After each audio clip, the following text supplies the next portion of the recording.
শুভ সন্ধ্যা। ক্যালকাটা কম্পারেটিভস 1919 এর পক্ষ থেকে সকলকে এই আলোচনা সভায় স্বাগত জানাই। আমাদের টিমের মধ্যে অন্যতম সদস্যরা হলেন প্রতিম দাস, আরাত্রিকা গাঙ্গুলি, কিংসুক বন্দ্যোপাধ্যায়, জেমিমা নাসরিন, পুনম মুখার্জি, সুমন পাল এবং সুপর্ণা মণ্ডল। এছাড়াও আমাদের সঙ্গে জুড়ে আছেন প্রায় 200 ছাত্রছাত্রী এবং গবেষকরা। ক্যালকাটা কম্পারেটিভস 1919 হিউম্যানিটিজ ও সোশ্যাল সায়েন্সের ছাত্রছাত্রী ও গবেষকদের জন্য একটি পরিসর। এখানে আমরা বিভিন্ন ইন্টারডিসিপ্লিনারি বিষয়ের ওপর আন্তর্জালিক আলোচনা চক্র আয়োজন করে চলেছি, যেখানে বিভিন্ন বিষয়ের গবেষকরা তাদের বক্তব্য উপস্থাপন করতে পারবেন এবং পারস্পরিক আদান প্রদানের মধ্য দিয়ে বিদ্যায়তনিক চর্চাকে অন্য মাত্রায় নিয়ে যেতে পারবেন। এখন আমি আমাদের অন্যতম সদস্য পুনম মুখার্জিকে অনুরোধ করব অনুষ্ঠান আগে সঞ্চালনা করার জন্য। পুনম দি। শুভ সন্ধ্যা সকলকে। শোনা যাচ্ছে তো আমার কথা? আজকে আমরা আমাদের মধ্যে বক্তা হিসেবে পেয়েছি বর্ধমান বিশ্ববিদ্যালয়ের অধ্যাপক ডক্টর রমেন কুমার সর মহাশয়কে। প্রথমেই স্যারকে আমাদের তরফ থেকে অনেক অনেক নমস্কার। আমরা খুবই আনন্দিত স্যারকে আমাদের মধ্যে পেয়ে। এবং মূলত স্যারের আজকের বক্তব্য শুরু করার আগে আমি স্যারের কাজের জায়গাগুলো নিয়ে একটু আলোচনা করতে চাই। স্যারের কাজের জায়গা মূলত মধ্যযুগের বাংলা সাহিত্য ও 19 শতকের বাংলার সমাজ জীবন ও সাহিত্য, কিন্তু এই পরিসরেই স্যার নিজেকে আটকে রাখেননি। স্যারের এছাড়াও কাজের জায়গাগুলি হলো বঙ্গভঙ্গ, শঙ্করী প্রসাদের ব্যক্তি ও সৃষ্টি, ভবানীচরণ বন্দ্যোপাধ্যায়ের রচনা সমগ্র, এবং বিশেষ করে আমি দুটো কাজের কথা স্যারের বিশেষ করে উল্লেখ করতে চাই। একটি হচ্ছে রেল 19 শতকের সমাজ ও সাহিত্যে, এবং আরেকটি হচ্ছে 19 শতকের প্রবাদ চর্চা। প্রাবন্ধিকদের যে একটি প্রবন্ধ রচনার কাঠামো থাকে, সেই কাঠামোতে স্যার অবশ্যই এই শেষ যে বইটির নাম আমি বললাম 19 শতকের প্রবাদ চর্চা, এই বইটির মধ্যে দিয়ে একটা ধাক্কা দিতে সক্ষম হয়েছেন। কারণ প্রচলিত প্রবাদ চর্চা সম্পর্কিত যে মিথগুলো, সেগুলো স্যার এই বইটির মাধ্যমে ভাঙতে অনেকটাই সক্ষম হয়েছেন। সেই জন্য স্যারকে অনেক অনেক অভিনন্দন। তো আজকে স্যার মূলত বলবেন 19 শতকের গদ্যশিল্পী বিদ্যাসাগর সমকালের সাহিত্যের ইতিহাসকারদের চোখে, এই বিষয়ের উপর। তো স্যারকে আমি অনুরোধ করছি স্যারের বক্তব্য শুরু করার জন্য। এবং তার আগে যদি স্যার দু একটা কথা একটু 19 শতকের প্রবাদ চর্চা এই বইটির বিষয়েও বলেন, তাহলেও আমরা বইটি সম্পর্কে জানতে পারবো, সেটা আমাদের খুব ভালো লাগবে। তো স্যার আপনি শুরু করুন আজকের বক্তব্য। শুভ সন্ধ্যা। আমাদের এই গবেষকরা সমবেতভাবে একটি প্রতিষ্ঠান গড়েছেন, সেখানে ক্যালকাটা কম্পারেটিস্ট এদের 1919 তারা আগে বললেন যে তারা উদ্যোগে একটা কাজ করছেন, ভিন্ন বিষয়ে যারা কাজকর্ম করছেন তাদেরকে কিছু বলার জন্য আমন্ত্রণ করছেন। তো পুনম আমার সঙ্গে যোগাযোগ করেছিল, তারপর নিজের আমি তুমি এখন করছোটা কি রিসার্চ করতে কলকাতায়, আমি যারা বর্ধমান কাজ করার সুযোগ পাইনি, আপনি যদি একদিন আমাদের মধ্যে এসে কিছু বলেন ভালো লাগতো। তো চিরকালই আমি ছাত্রছাত্রীদের যারা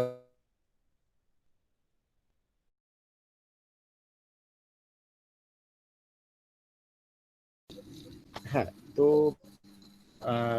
পুনম আমাদের বলে, এবং আমরা সাধারণত যখন অনুরোধ করে তখন কোনো কলেজ বা প্রতিষ্ঠানের অনুরোধের থেকে ফলে সেই ইয়েতেই আজকে তোমাদের সামনে এসেছি। প্রত্যেককে আমি সান্ধ্যকালীন শুভেচ্ছা জানাচ্ছি যারা আছো।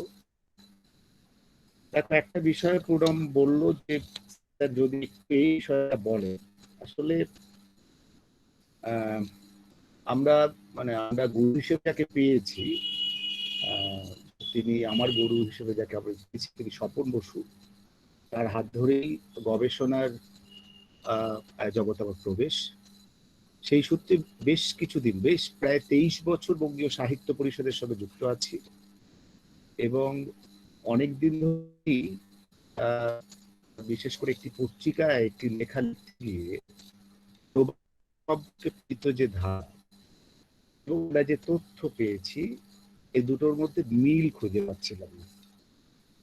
তখন আরো যখন অনুসন্ধান চালাই তখন দেখি এতদিন পর্যন্ত আমরা তো জানি যে সুশীল কুমার দে বাংলা প্রবাদ নিয়ে আলোচনা করতে গেলে তিনি প্রবাদ প্রতিম একটি নাম সুশীল দে, এ থেকে শুরু করে অন্যান্য যারা গবেষক পরবর্তীকালে প্রবাদ নিয়ে কাজ করছেন, বরুণবাবু, এরা সবাই আছেন, প্রত্যেকেই তাদের আলোচনায় একটা কথা বলার চেষ্টা করেছিলেন যে আমাদের মূলত কোনো একজন মর্টন সাহেবের হাত ধরেই বাংলা প্রবাদ সংগ্রহের ব্যাপারটা শুরু হয়েছিল।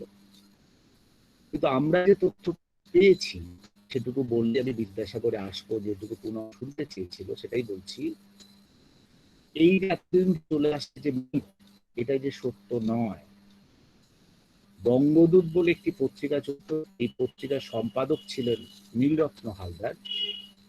নীলরত্ন হালদার কিন্তু মর্টনের প্রায় 5-7 বছর আগেই 1825 এবং 1826-এ পরপর দুটি বই, প্রবাদের বই, একটি সংস্কৃত, ইংরেজি, বাংলা মিশ্রণের প্রবাদ নিয়ে আলোচনা, আরেকটি গৌড়ীয় ভাষার প্রবাদ নিয়ে আলোচনা নীলরতন হালদার প্রকাশ করেছিলেন।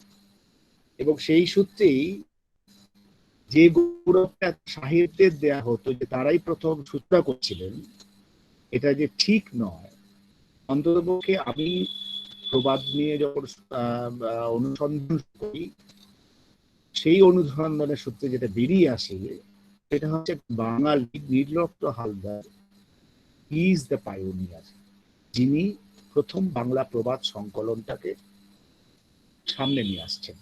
এটুকু বলা, 19 শতকের ওই বইটি দুটো খণ্ডে বা বেশি, এবং সাহেবরা, মর্টন, লং থেকে শুরু করে এরা এবং সেই সময় সমস্ত বাঙালিরা প্রবাদ নিয়ে যা কিছু করছেন এক জায়গায় আমি চেষ্টা করেছি যাতে পরবর্তীকালে কোনো গবেষণা হলে তার এটা সাহায্য পেতে পারে। এইটুকু। আমি এবার অন্য জায়গায় আসি, যেটা নিয়ে আজকে আমাদের আলোচনার বিষয়। আলোচনার এখন তো বিদ্যাসাগরের যেহেতু 200 বছর তার জন্মের জাস্ট অতিক্রম করে আমরা 201-এ পৌঁছেছি, তো বিদ্যাসাগর নিয়ে প্রচুর চর্চা হচ্ছে, প্রচুর বহু কাল ধরে চর্চা হচ্ছে, বিদ্যাসাগর নিয়ে চর্চা এখনো চলছে। ফলে খুব নতুন কথা বিদ্যাসাগর সমাজ সংস্কারক হিসেবে বিদ্যাসাগর বা অন্যান্য বিষয়ে বিদ্যাসাগর যে আলোচনা, এটি বড় বড় পত্রিকা বেরিয়েছে, বইমেলার সংখ্যা সংবর্ত একটি খুব ভালো সংখ্যা করেছে, তোমাদেরও চোখে পড়েছে, আমারও চোখে পড়েছে, আমি একটি লেখাও সেখানে লিখেছিলাম। তো একটা বিষয় আমার অন্তত আমাদের চোখে পড়েনি, যেটা এই জায়গাতে একটু আমি তোমাদের সঙ্গে আলোচনা করার চেষ্টা করবো। আলোচনার বিষয়টা যে এই যে বিদ্যাসাগর 200 বছর অতিক্রম করে এলেন, বিদ্যাসাগর তার সময় অর্থাৎ 1820 থেকে 1891, 20-তে জন্মগ্রহণ, মোটামুটি 1847-48-এর পর থেকে যে তার লেখালেখি জগতে এগোচ্ছেন তিনি, বলে আমরা যারা বাংলা সাহিত্যের ছাত্র তারা প্রত্যেকেই সাহিত্যের ইতিহাসটা উঠে আমরা সেই সাহিত্যিকের অবদানটাকে খুঁজে নেবার চেষ্টা করি। এখন এই কালের যারা ছেলে মেয়ে, এখনকার সময় তারা সাহিত্যের ইতিহাস বলতে সুকুমার, সাহিত্যের ইতিহাস অসিত বন্দ্যোপাধ্যায়, সাহিত্যের ইতিহাস বলতে গোপাল হালদার, ভূপ চৌধুরী, এদের কথা জানেন ভালো সাহিত্যের ইতিহাসকার হিসেবে। কিন্তু আমরা যখন ছাত্র ছেলেমেয়েদের জিজ্ঞাসা করি, আচ্ছা বাংলা সাহিত্য নিয়ে ক্লাস করছো, বাংলা সাহিত্য নিয়ে চর্চা করছো, সাহিত্যের ইতিহাস লেখা এই সূচনা হলো কবে? কে প্রথম সাহিত্যের ইতিহাস, বাংলা সাহিত্যের ইতিহাস লেখা কথা ভাবলেন? বা কোনোদিন কি ভাবা গেছে যে বিদ্যাসাগরকে পরবর্তীকালের 19 শতকের সাহিত্যের ইতিহাসকাররা যে চোখে দেখছেন, বিদ্যাসাগর নিয়ে বহু বইপত্র লেখা হচ্ছে, বিদ্যাসাগর যে সময়টাতে লিখছেন, যে সময়টা সমাজ সংস্কার আন্দোলনের মধ্যে যাচ্ছেন, আমি সমাজ সংস্কার আন্দোলন বিদ্যাসাগরের জায়গায় যাব না, কিন্তু একজন গদ্য শিল্পী বিদ্যাসাগর, তাকে সমকালের সাহিত্যের ইতিহাসকাররা কি চোখে দেখছেন, অর্থাৎ 19 শতকের যারা সাহিত্যের ইতিহাস চর্চাকার, তারা বিদ্যাসাগরকে কি চোখে দেখছেন, এই বিষয়টা দিয়ে তোমাদের সঙ্গে একটু আলোচনা করব। এখন এইটা আলোচনা করতে গেলে বিদ্যাসাগরের অবদানটাকে একটু বুঝে নিতে হবে, তার সময়কে বুঝে নিতে হবে। যেহেতু মূলত গদ্য শিল্পী, তিনি ছাত্র জীবনে দু একটি কবিতা লিখেছিলেন, তার সংস্কৃত কলেজের ছাত্র জীবনের প্রসঙ্গ পাতা উল্টালেই সেগুলো তোমরা জানতে পারবে, আমি সেদিকে যাব না। মূলত বিদ্যাসাগর বলতেই গদ্য সাহিত্যের জনক বিদ্যাসাগরকে বলা হয়। এখন বিদ্যাসাগর যে সময়টা লিখছেন, বিদ্যাসাগরের মৃত্যুর কয়েক বছর আগে বঙ্কিমচন্দ্র চট্টোপাধ্যায় যখন কমলাকান্তের দপ্তর লিখছেন, সেখানে একটা অসাধারণ কথা বলছেন। তার বড়বাজার প্রবন্ধের পাতা যারা উল্টেছো তারা তো দেখেইছো, আশা করি প্রত্যেকেই উল্টেছো। সেখানে বঙ্কিমচন্দ্র তার সময়কালের বাংলা সাহিত্যের অবস্থানটাকে তুলে ধরতে গিয়ে বলছেন যে বিশ্ব সংসার একটি বৃহৎ বাজার, সকলেই এখানে আপন আপন দোকান সাজাইয়া বসিয়া আছেন, সকলের উদ্দেশ্য মূল্য প্রাপ্তি। তখন বিভিন্ন বাজার ঘুরছেন, বাজারগুলোর অবস্থা কেমন? সাহিত্যের বাজার দেখিলাম, দেখিলাম বাল্মীকি প্রভৃতি ঋষিগণ অমৃত ফল বেচিতেছেন।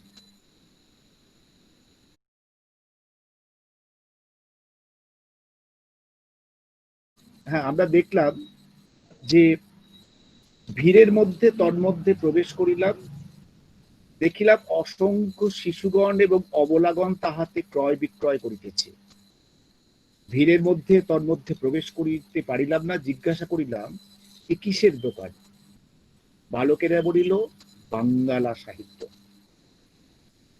তাহলে বিদ্যাসাগরের মৃত্যুর কয়েক বছর আগে যখন কমলাকান্তের দপ্তর লিখতে গিয়ে বাংলা সাহিত্য সম্পর্কে বঙ্কিমচন্দ্রের এই ধারণা, তখন বোঝাই যাচ্ছে যে 19 শতকের ওই পর্বে এসেও বঙ্কিমের মতো মানুষও কিন্তু বাংলা সাহিত্যকে সেই গুরুত্ব দিচ্ছেন না। কিন্তু যাই হোক না কেন, আমাদের এটা মানতেই হবে যে বাংলা গদ্য সাহিত্যকে আমি মূলত আমার মাস্টারমশাইয়ের সূত্রে, বিজিত কুমার দত্তের ক্লাস আমরা করেছি, ফলে মাস্টারমশাইয়ের সূত্রে শিখেছি যে বাংলা গদ্যকে 3টে বিভাজন তিনি করতে চাইলেন। একটা গদ্য, একটা গদ্য সাহিত্য, আর একটা হচ্ছে সাহিত্যিক গদ্য। এই যে গদ্য, গদ্য সাহিত্য এবং সাহিত্যিক গদ্য, এই 3টে পর্যায়কে যদি একটু অল্প করে আমরা বুঝে নিতে পারি, তাহলে বাংলা গদ্য সাহিত্যে বিদ্যাসাগরের অবস্থানটা আমাদের কাছে পরিষ্কার হবে। গদ্য কি? সাধারণভাবে অনেকের এরকম একটা ধারণা আছে যে গদ্য, এই বিষয়টা আমরা প্রত্যেকেই জানি, পৃথিবীর যে কোনো সাহিত্যে পদ্যের তুলনায় গদ্য অনেক নবীন হয়। চর্যাগীতির হাত ধরে যে বাংলা সাহিত্যের পথ চলা শুরু হয়েছিল, গোটা মধ্যযুগ জুড়ে মূলত পদ্যকে ভিত্তি করে বাংলা সাহিত্য কিন্তু এগিয়ে গেছে। গদ্য এসছে অনেক পরে, এরকম একটা ধারণা প্রচলিত আছে। অনেকে বলেন, ঠিক বলেন না, যে ইংরেজরা এলো, Fort William College, Serampore mission প্রতিষ্ঠা করলো, বাংলা গদ্যের চল শুরু হলো। একেবারে ভ্রান্ত ধারণা। ইংরেজরা আসার অনেক আগেই, এমনকি মধ্যযুগের বাংলা সাহিত্য, যাকে অনেকেই হালকাভাবে বলেন এই সময়কার সাহিত্যে আছেটা কি? দেবদেবীদের কাহিনী, কিছুটা অতিরঞ্জন, অলৌকিক, এবং এই সময় সাহিত্য পদ্য বা গাথা কাব্য, কাহিনী কাব্য এর মধ্যেই সীমাবদ্ধ। কিন্তু এই সময় পর্বেই কিন্তু একাধিক সাহিত্যের মধ্যে আমরা কিন্তু গদ্যের নিদর্শনটা পাচ্ছি। আমি 3টে শব্দবন্ধ আজকে বলছি। আমার মাস্টারমশাইয়ের কাছ থেকে ধার করা অধ্যাপক বিজিত দত্ত গদ্য, গদ্য সাহিত্য এবং সাহিত্যিক গদ্য, এই গদ্যের নিদর্শন কিন্তু মধ্যযুগেই রয়েছে। যেমন ধরো বৈষ্ণব রূপ গোস্বামীর লেখা কারিকা, কারিকায় যে এটা একটা বৈষ্ণব শাস্ত্র গ্রন্থ, সেখানে কিন্তু কিছু অংশ যদি আমি একটু পড়ি তাহলে বুঝে নিতে অসুবিধা হবে না যে মধ্যযুগেই কিন্তু গদ্য ছিল।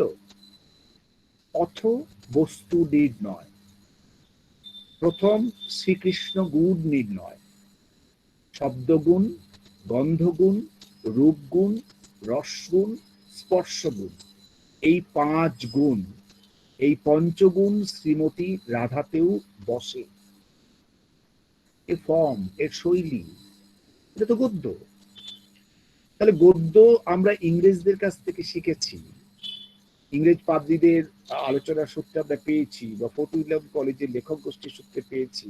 তার বহু আগে আমরা রূপ গোস্বামীর এই যে কারিকা বা যে চৈতন্য রূপ প্রাপ্তি লিখছেন, চণ্ডীদাস রচিত যে চৈতন্য রূপ প্রাপ্তি, সেখানেও কিন্তু গদ্যের নিদর্শন রয়েছে। চৈতন্য রূপের রা চ অধরূপ লাড়ি, রা অক্ষরে রাগ লাড়ি, চ অক্ষরে চেতল্লারি, র চতে মিশালো, ইবে এক অঙ্গালারি। পরিষ্কার বাংলা গদ্য পাচ্ছি। আরেকটু বই, নরোত্তম দাসের রাজমালা থেকে শুরু করে পর পর বৈষ্ণব শাস্ত্র গ্রন্থ আর চিঠি চাপাটি, দলিল দস্তাবেজ, এর কথা তো আমরা প্রত্যেকেই জানি।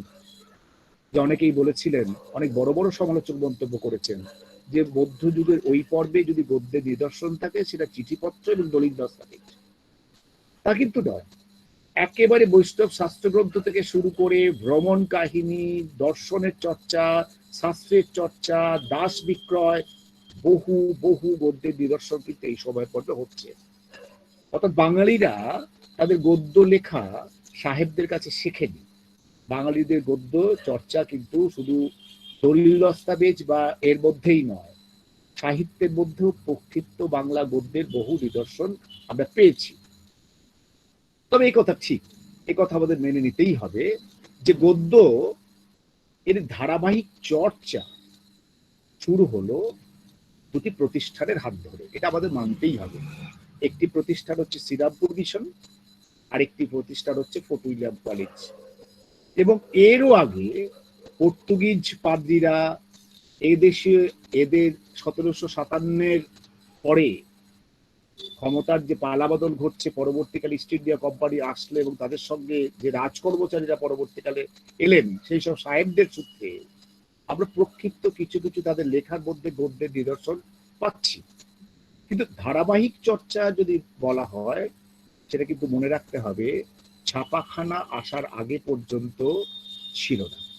ফলে ছাপাখানা আসার সূত্রেই এবং মূলত এদেশটাকে ভালোভাবে শাসন করার উদ্দেশ্য নিয়ে ইংরেজরা যখন এগোলেন, এদেশে ভালো করে ধর্ম প্রচারের ব্যাপারটাকে যখন তারা মাথায় আনলেন, তখনই কিন্তু গদ্যের, বাংলা গদ্যের একটা ধারাবাহিক চর্চা শুরু হচ্ছে। এবং আমরা পেলাম Serampore mission, Fort William College. আমি সেই ইতিহাসে যাব না, আমাকে বিদ্যাসাগরে পৌঁছতে হবে। আপনারা প্রত্যেকেই জানেন যে ফোর্ট উইলিয়াম কলেজ কারা ছাত্র ছিলেন, কারা পড়াতেন। ছাত্র ছিলেন নবাগত সিভিলিয়ানরা, আর অধ্যাপক হিসেবে যোগ দিলেন প্রত্যেকেই সংস্কৃত পণ্ডিত, রামনাথ বাচস্পতি, রামজয় তর্কালঙ্কার, শ্রীপতি মুখোপাধ্যায়, কাশীনাথ তর্ক সিদ্ধান্ত, পদ্মলোচন চূড়ামণি, শিবচন্দ্র তর্কালঙ্কার, রামকৃষ্ণ তর্ক চূড়ামণি, রামকুমার শিরোমণি, গদাধর তর্কবাগীশ। এদের নাম সেভাবে কিন্তু সাহিত্যের ইতিহাসে নেই। তাদের কথা আমরা জানি, রামরাম বসু, রাজীব লোচন, তারিণীচরণ, মৃত্যুঞ্জয়, গোলকনাথ, এদের কথা আমরা সাহিত্য ইতিহাস সূত্রে জানি। এর বাইরে বহু বাঙালি পণ্ডিত তারা কলম ধরছেন, বাংলা গদ্য চর্চা করছেন। এবং এই কলেজেই একেবারে শেষ পর্বে যখন ফোর্ট উইলিয়াম কলেজের অবস্থা খুব পড়ে গেছে, ছাত্রের সংখ্যা কমে যাচ্ছে, ঠিক সেই সময় বিদ্যাসাগর জয়েন করলেন। এবং 1847 কলেজের অবস্থা যখন খুবই খারাপ, সেখান থেকে বিদ্যাসাগরের বেতাল পঞ্চবিংশতি প্রকাশ পেল। এবং এই বেতাল পঞ্চবিংশতি প্রকাশ নিয়েও কিন্তু একটা বিতর্ক ছিল। বিদ্যাসাগর এই বেতাল পঞ্চবিংশতির কিছু অংশ অশ্লীল এই তকমা দিয়ে এটাকে না ছাপার একটা প্রবণতা, যারা বিদ্যাসাগর নিয়ে পরবর্তীকালে চর্চা করবেন তারা যাবেন, আমি সেদিকে যাচ্ছি না। তো যাই হোক, বিদ্যাসাগর 1847 যখন প্রকাশ করলেন, তার আগে এই যে সমস্ত পণ্ডিতদের কথা আমরা বললাম, তারা গদ্যটাকে কতটা এগিয়ে নিয়ে গিয়েছিলেন, কি করেছিলেন তারা, একটু নমুনা নিতে হবে। আমরা প্রত্যেকেই জানি, আমরা ক্লাসে আলোচনা করি, তোমরা গবেষকরা প্রত্যেকেই জানো যে এদের মধ্যে সবচেয়ে বেশি গুরুত্ব যাকে দেওয়া হয় তিনি হচ্ছেন মৃত্যুঞ্জয় বিদ্যালঙ্কার, যে ফোর্ট উইলিয়াম কলেজের অন্যতম শ্রেষ্ঠ পণ্ডিত, যিনি একাধিক বই লিখছেন, 32 সিংহাসন, হিতোপদেশ, রাজাবলী, প্রবোধচন্দ্রিকা লিখছেন। ফলে মৃত্যুঞ্জয়ের মতো বড় পণ্ডিত, এত বিচিত্র সাহিত্য এই পর্বে আর কেউ রচনা করেননি। ফলে কিন্তু রামরাম সম্পর্কে বলতে গিয়ে একটা জিনিস আমাদের কিন্তু মাথায় রাখতে হবে। রামরাম যখন প্রথম 1801 এখান থেকে প্রথম তার গদ্য গ্রন্থ, প্রথম বাঙালি হিসেবে মুদ্রণ সৌভাগ্য লাভ করছেন, অনেকে দেখবে আলোচনা করতে গিয়ে তাদের বলা হলো যে রামরামের গদ্যের মধ্যে আরবি ফার্সির অত্যন্ত প্রাবল্য। এটা স্বাভাবিক, কারণ মনে রাখতে হবে এই সময় শাসক হচ্ছেন ইসলাম ধর্মের মানুষ, ফলে আরবি ফার্সি রাজার ভাষা, এবং সেকালের বাঙালিরা আরবি ফার্সি জানতেন, এইরকম একটা প্রবণতা দেখাতেন তাদের গদ্যের মধ্যে। ফলে রামরাম যখন গদ্য লিখছেন, গদ্য গ্রন্থ প্রকাশ করছেন, তাকে পথ নির্মাণ করতে হয়েছিল।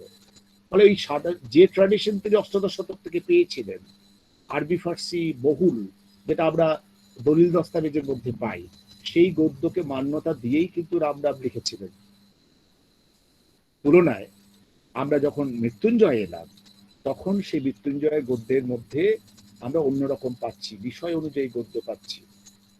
কিন্তু মনে রাখতে হবে, এই যে গদ্যের প্রবণতাগুলো আসছে, সুকুমার সেন তার বাংলা সাহিত্যের গদ্যে 19 শতকের জায়গায় বলছেন, মন্তব্য করছেন যে বাংলা গদ্যের যুক্তি কৃষ্টি 19 শতকের মধ্যভাগের পূর্বে হয়নি। 16 শতকে উহার রূপ কিরূপ ছিল তা অনুমান করলেও ভয় হয়।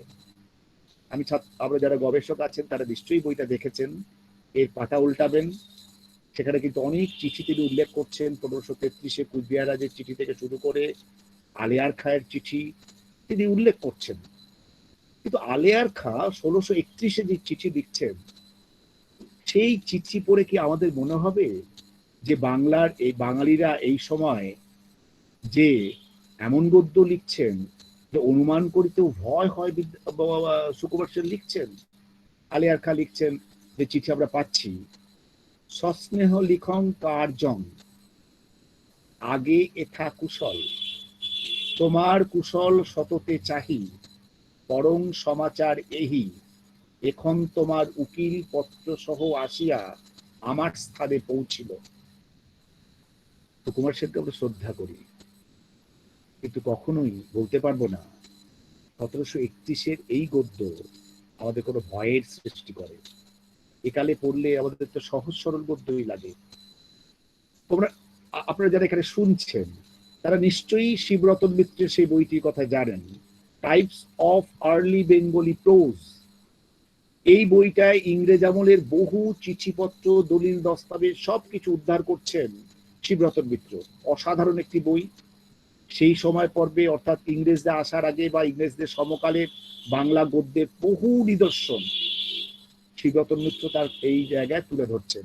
যেমন একটি আমি উদাহরণ দিই, রাগমণি কণার, নরোত্তম ঠাকুরের লেখা গদ্যের নিদর্শন, আশ্রম পঞ্চপ্রকার। কি কি পঞ্চপ্রকার? নামাশ্রয়, মন্তাশ্রয়, ভাবাশ্রয়, প্রেমাশ্রয়, রসাশ্রয়, এই পঞ্চপ্রকার। সেবা কয় মতো প্রকার হয়? সেবা 2 মতো প্রকার হয়।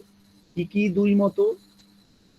একজনও কি মনে হচ্ছে যারা শুনছেন যে সুকুমার সেন বলছেন ভয়ে শিউরে উঠতে হয় এই সময় বাঙালি গদ্য পড়লে? কই, আমাদের তো তা মনে হচ্ছে না। নরোত্তম ঠাকুর, যিনি বৈষ্ণব ধর্ম সাহিত্যের সঙ্গে যার সংযোগ, তিনি যখন লিখছেন, তার শাস্ত্রের বিষয় ব্যাখ্যা করছেন বাংলা গদ্যে, অত্যন্ত সহজ সরল, অর্থ অনুযায়ী জ্যোতি ব্যবহার করছেন। ফলে এই কথাগুলো আমি আমাদের একেবারে হালকা করে বলে দিলে চলবে না যে এর আগে 19 শতকের আগে বা এইসব পণ্ডিতের আগে আমাদের গদ্য লেখা হয়। আমি ফিরে আসি ফটোগ্রাফ কলেজে। তাহলে রামরাম বসু যে গদ্য লিখলেন 1801-এ রাজা প্রতাপাদিত্যের যে চরিত্রের যে গদ্য, সেখানে আরবি ফার্সি শব্দের আধিক্য থাকাটাই আমার মনে হয়েছে এটাই সাধারণ ভাবে হওয়া উচিত ছিল। মৃত্যুঞ্জয় যে গদ্য লিখছেন, মৃত্যুঞ্জয় গদ্য সংস্কৃত পণ্ডিত হলো, যখন প্রবোধ চন্দ্রিকায় মৃত্যুঞ্জয়কে দেখি তার গদ্যটা কিরকম, ইহা শুনিয়া আর এক পক্ষে কহিল সে উপায় কি যাহাতে আমাদের হইতে এই সমুদ্রের অনিষ্ট হইবে। মৃত্যুঞ্জয় বিদ্যালঙ্কারকে মনে রাখতে হবে।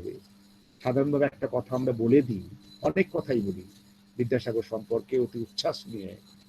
একটা হচ্ছে আমরা একটা অত্যন্ত মিথ একটা বলে আসি, সেটা ঠিক নয়, যে মায়ের ডাকে সাড়া দিতে তিনি দামোদর নদী সাঁচে পার হয়েছিলেন, এটা ঠিক নয়। ঠিক একইভাবে যে বিদ্যাসাগরই প্রথম অর্থজ্যোতির সুনির্দিষ্ট ব্যবহার করেছিলেন, এটাও বোধহয় ঠিক নয়। মৃত্যুঞ্জয় বিদ্যালঙ্করের বইপত্রগুলো উল্টালে দেখা যাবে বিদ্যাসাগরের আগেই এই পণ্ডিত তার লেখার মধ্যে কমা, পূর্ণচ্ছেদ, সেমিকলন এগুলো কিন্তু খুব সুন্দরভাবে অর্থকে ভিত্তি করে ব্যবহার করছেন। আরেকটা বিষয় নিয়ে হয় যে আমরা খুব সাধারণভাবে বলতে গিয়ে বলি যে উইলিয়াম কেরি দুটো বই লিখেছিলেন, একটা হচ্ছে কথোপকথন, দ্য ডায়ালগস। আচ্ছা, এটা উইলিয়াম কেরির লেখা বই, সেই বইয়ের ভাষা কিরকম? আসগো ঠাকুরঝি নাতে যাই, ওগো দিদি কালি তোরা কি রেঁধে ছিলি, আমরা মাছ আর কলাই ডাল আর বাগুন ছেচকি করেছিলাম, তোমাদের কি হইয়াছিল? আচ্ছা, বাঙালি মেয়েদের অন্দরমহলের কথাবার্তা সাহেবের পক্ষে জানা এবং লেখা সম্ভব ছিল? আমাদের মনে পড়বে না 19 শতকের সেই বিতর্কের কথা, জগদানন্দ মুখোপাধ্যায় গজদানন্দ হয়ে গিয়েছিলেন। তার কারণ তিনি অন্দরমহলে নারীর সঙ্গে সাহেবের দেখা করিয়েছিলেন। তাহলে এই অন্দরমহলের মেয়েরা, 19 শতকের মেয়েরা কখনো সাহেবদের কাছে এসে বা সাহেবকে কি তার ঘরের অন্দরমহলে প্রবেশ করতে দিতেন? যে দুই নারী পরস্পর কি কথাবার্তা বলছেন সেটা জেনে উইলিয়াম কেরি লিখছেন? আসলে না, উইলিয়াম কেরি সংগ্রাহক ছিলেন। তিনি বিভিন্ন জনের কাছ থেকে এগুলো কালেক্ট করে তিনি এখানটায় একটা জায়গায় এনেছেন। কথোপকথন আমার মনে হয়েছে যে এগুলো উইলিয়াম কেরির লেখা বললে বোধহয় ঠিক হবে। উইলিয়াম কেরি কালেক্টর এবং সংগ্রহ করে এটা প্রকাশ করেছিলেন। অর্থাৎ এই তো fort William college, fort William কলেজের লেখক বর্গী রাজীব লোচন তারিণীচরণ যাচ্ছি না, আমাকে বিদ্যাসাগরে আসতে হবে। ঠিক তার আগে আমরা পড়াতে গিয়ে আরেকজনের কথা বলি, যে বিদ্যাসাগর এবং ফোর্ট উইলিয়াম কলেজ বা মিশন, কেরির বাইবেল, মঙ্গল সমাচার, মৃত্যু, এই যে বাংলা গদ্যের ট্রেডিশনের ধারার মাঝখানে একজন বাঙালি এলেন, যিনিও মূলত সমাজ সংস্কারক। তিনি হচ্ছেন রাজা রামমোহন রায়। রাজা রামমোহন রায়, যার সম্পর্কে রবীন্দ্রনাথ বলছেন সেই অজন্মার দিনে রামমোহন রায় জন্মেছিলেন সত্যের ক্ষুধা নিয়ে, পৌত্তলিক ভাবনার বিপক্ষে একেশ্বরবাদের প্রচার, এটাই তো তার উদ্দেশ্য ছিল। ফলে হুগলির রাধানগরের এই সন্তান, তিনি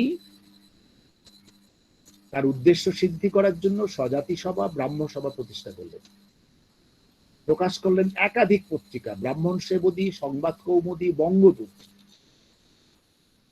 ফলে এর যে গদ্য চর্চা, রামমোহনের গদ্য চর্চা, ঠিক বিদ্যাসাগর আগে যিনি গদ্য চর্চা করছেন, আমার মনে হয়েছে বিষয় অনুযায়ী বাংলা গদ্য।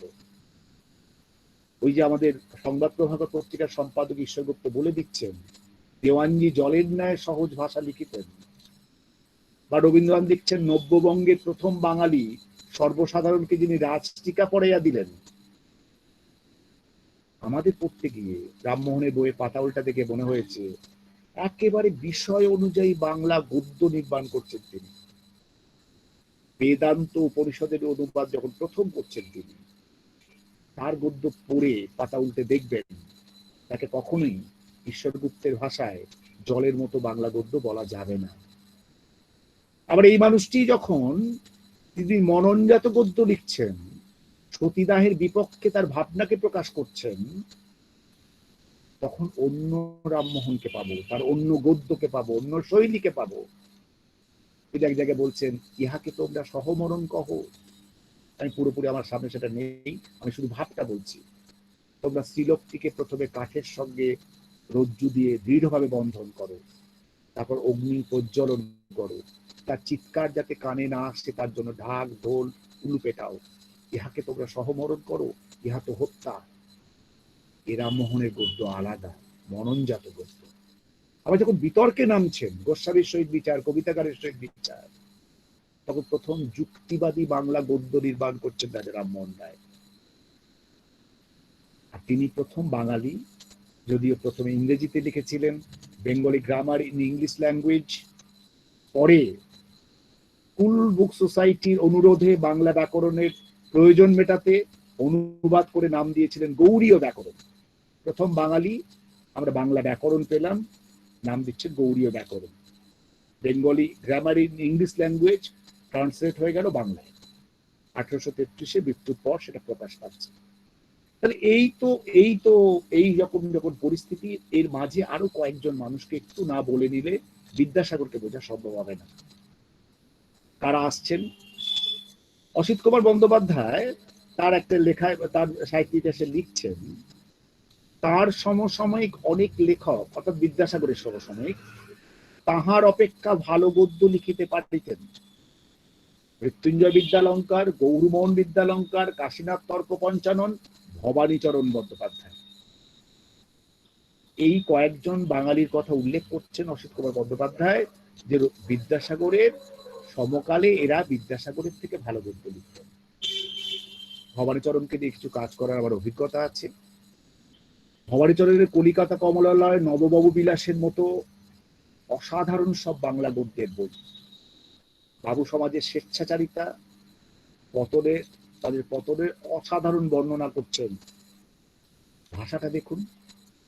ভবানীচরণ এক জায়গায় লিখছেন, বাবুজি চক্ষু মুদিয়া দেখো কে কাহার, এ সকল বাটি ঘর দরজা টাকা করি, কে কোথায় থাকিবে, মরিয়া গেলে কেবল দুই কাঁচা মাত্র সঙ্গে দিয়া বিদায় করিবে।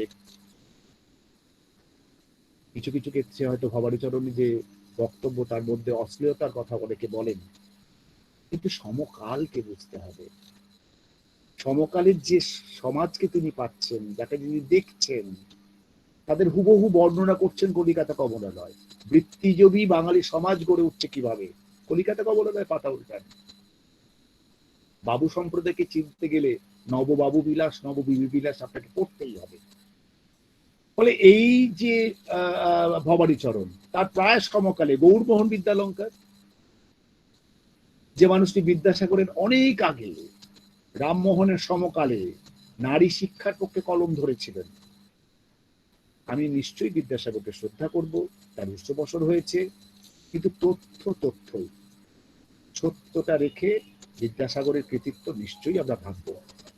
তাহলে বিদ্যাসাগরের আগেই নারী শিক্ষার পক্ষে কলম ধরছেন গৌরমোহন বিদ্যালঙ্কার, স্ত্রী শিক্ষা বিধায়ক লিখছেন, বাংলা গদ্য, এবং সেই বাংলা গদ্যে একটু নমুনা দিই, তাহলে বুঝতে পারবে যে বিদ্যাসাগরের সমকালে বাংলা গদ্য কতটা এগিয়ে যাচ্ছে। প্রথম, ভালো দিদি একটা কথা জিজ্ঞাসা করি, সাহেব লোকের পাঠশালায় গিয়ে লেখাপড়া শিখিতে কি দোষ হয়? একেবারে যেখানে ভালো দিদি ফুল স্টপ, একটা কথা জিজ্ঞাসা করি ফুল স্টপ, সাহেব লোকের পাঠশালায় গিয়ে লেখাপড়া শিখিতে কি দোষ হয়? জিজ্ঞাসা ছিল। উত্তর, না, কমা, তাহাতে কোনো দোষ নাই। কেবল আমাদের দেশের স্ত্রীলোকের লেখাপড়া পদ্ধতি আগে ছিল না, এই জন্য কিছুদিন কেহ করে নাই। আচ্ছা, এই গদ্য শুনে কি মনে হয়? বিদ্যাসাগরের জন্মের 2 বছরের মধ্যে এই ধরনের গদ্য লিখছেন গৌরমোহন বিদ্যালঙ্কার। 1822। তাহলে এই যে 1822-23 এই যে গদ্য, আমরা কি করে ভুলবো ঈশ্বরচন্দ্র গুপ্তকে? সংবাদ প্রভাকর পত্রিকার পাতায় সেকালে বিচিত্র সংবাদ তিনি পরিবেশন করছেন, কবিওয়ালাদের জীবনকে তুলে নিয়ে আসছেন। বঙ্কিমচন্দ্র তার এই সমস্ত গদ্য পড়ার পর বলছেন, ঈশ্বরগুপ্ত একদিন বাংলা সাহিত্যের হর্তাকর্তা বিধাতা ছিলেন। ফলে বাংলা গদ্যের রচনা রীতি অনেক পরিবর্তন এনেছিলেন এই মানুষটি। প্রমথবিশি ঈশ্বরচন্দ্র গুপ্তের গদ্যের স্টাইল সম্পর্কে আলোচনা করতে গিয়ে বলছেন, ঈশ্বরগুপ্ত বাংলা সাময়িক পত্র, সংবাদপত্রের স্টাইল, রচনা রীতির প্রথম আবিষ্কারক। কারণ 1818 থেকে পত্র পত্রিকার মাধ্যমে আর একটা বাংলা গদ্যের স্টাইল চলছে। এই পর্বে এলেন ঈশ্বরচন্দ্র বিদ্যাসাগর। ঈশ্বরচন্দ্র বিদ্যাসাগর যে এলেন, তিনি কি কি লিখেছেন না লিখেছেন তার বিস্তৃত কথা আপনারা প্রত্যেকেই জানেন। আমার যেটা মনে হয়েছে যে এতদিন গদ্য ছিল, গদ্য সাহিত্য ছিল, কিন্তু সাহিত্যিক গদ্য যিনি জনক তিনি ঈশ্বরচন্দ্র বিদ্যাসাগর। ফলে ফোর্ট উইলিয়াম কলেজ বলুন বা যে পণ্ডিত বর্গের কথাগুলো আমরা বললাম, তারা গদ্য সাহিত্য লিখছেন, কিন্তু সাহিত্যিক গদ্য বাংলায় ছিল না। তাকে নিয়ে এলেন বিদ্যাসাগর। আপনারা প্রত্যেকেই জানেন যে মানুষটি প্রথম বুঝলেন যে লিটারেচার লিখতে হলে, লিটারেচারের রস আনতে গেলে অন্য ভাষায় লেখা সাহিত্যকে অনুবাদ করতে হবে, যা বাংলা সাহিত্যের নেই। আমি ইচ্ছা করে বড়বাজার প্রবন্ধ দিয়ে শুরু করেছিলাম, বঙ্কিম পাত্তা দিচ্ছেন না বাংলা এই সমস্ত সাহিত্যকে। ফলে মার্কসম্যানের বই অনুবাদ করছেন, হিন্দি, ইংরেজি, সংস্কৃত একাধিক সাহিত্যকে তিনি অনুবাদে নিয়ে আসছেন। আমি শুধু 1854 শকুন্তলা, কালিদাসের অভিজ্ঞান শকুন্তলা নাটকের যে অনুবাদ, আমি অনুবাদ বলি না, বিদ্যাসাগরের নবনির্মাণ, নবনির্মিতি একটু অংশ আপনাদের সাথে পড়ে শোনাতে চাইছি। তাহলে বোঝা যাবে যে কেন আমি বলছি রামমোহন পর্যন্ত গদ্য সাহিত্য, কেন বলছি সাহিত্যিক গদ্যের জন্য আমাদের অপেক্ষা করতে হলো বিদ্যাসাগর পর্যন্ত। শকুন্তলার ভাষাটা শুনুন। বাছা, শুনিলাম আজ তোমার বড় অসুখ হয়েছিল, এখন কেমন আছো? কিছু উপশম হয়েছে? শকুন্তলা কহিলেন, হ্যাঁ পিসি, আমার বড় অসুখ হয়েছিল, এখন অনেক ভালো আছি। বিদ্যাসাগর এখানে যে গদ্য ব্যবহার করছেন তা অত্যন্ত সহজ সরল এবং মর্মস্পর্শী গদ্য। মহিতলাল মজুমদার তিনি বলছেন যে শকুন্তলার ভাষা বাংলা ভাষার সাধুরূপ, তা যেমন বিশুদ্ধ তেমনি প্রাঞ্জল। আমার এই প্রাঞ্জল শব্দটার প্রতি দৃষ্টি দিতে চাইছি। এই প্রথম একজন মানুষ চরিত্রের সঙ্গে নিজে মিশে যাচ্ছেন, লেখক তার চরিত্রের সঙ্গে একীভূত হয়ে যাচ্ছে, এবং সেই ভাবনা তার মননজাত যে গদ্য বেরিয়ে এলো, তাকে তার অনুবাদ বলা যায় না, এটা একটা নতুন সৃষ্টি। বিদ্যাসাগর তাই তো দিলেন আমাদের। পরে আমি আসবো যে সাহিত্যের ইতিহাসকার হিসেবে বঙ্কিমচন্দ্র বিদ্যাসাগরের অত্যন্ত সাংঘাতিক সমালোচনা করেছিলেন, এই প্রসঙ্গে আসছি আমরা। তো এই যে দেখো, কোথাও হুবহু অনুসরণ করা হয়নি, একটা নতুন নির্মাণ করছেন তিনি।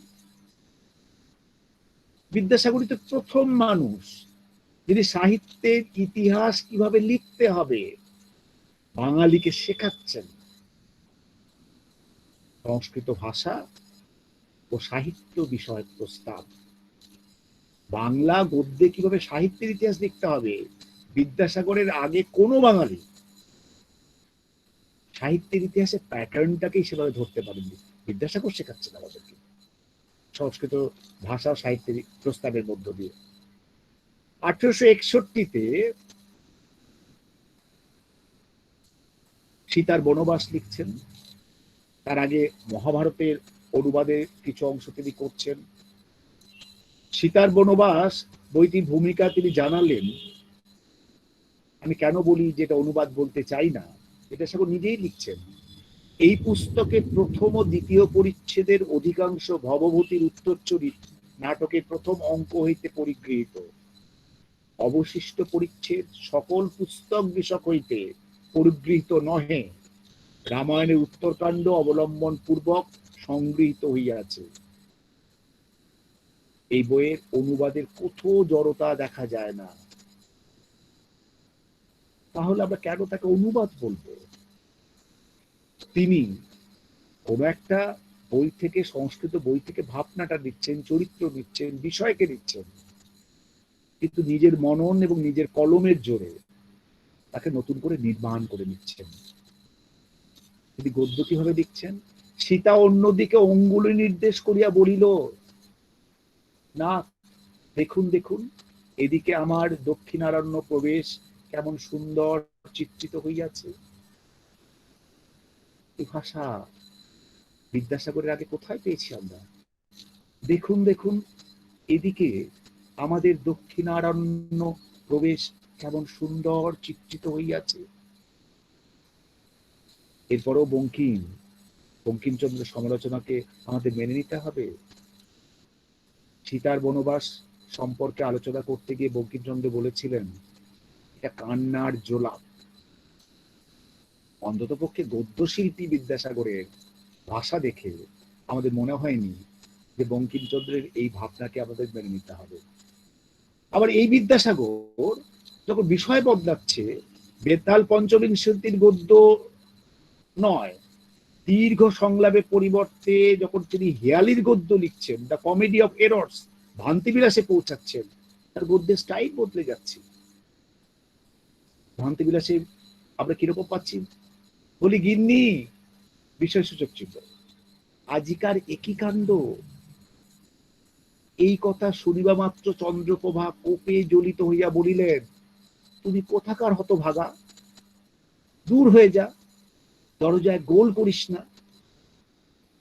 ভাবা যায় ওই রকম একজন মানে সাদা চাদর জড়ানো একজন তুলো পণ্ডিত, তাহার গদ্য, বলি গিন্নি আজিকার একই কাণ্ড। এই কথা শুনিবা মাত্র চন্দ্রপ্রভা কোপে জ্বলিয়া উঠিয়া বলিল, তুই কোথাকার হতভাগা, দূর হয়ে যা, দরজায় গোল করিস না। বদলাচ্ছেন তিনি, নিজেকে বদলাচ্ছেন, বিষয় অনুযায়ী বাংলা গদ্যের রূপ নির্মাণ করছেন। কিন্তু এই বিদ্যাসাগর মশাইকে শুধু কি অনুবাদক বলা যাবে?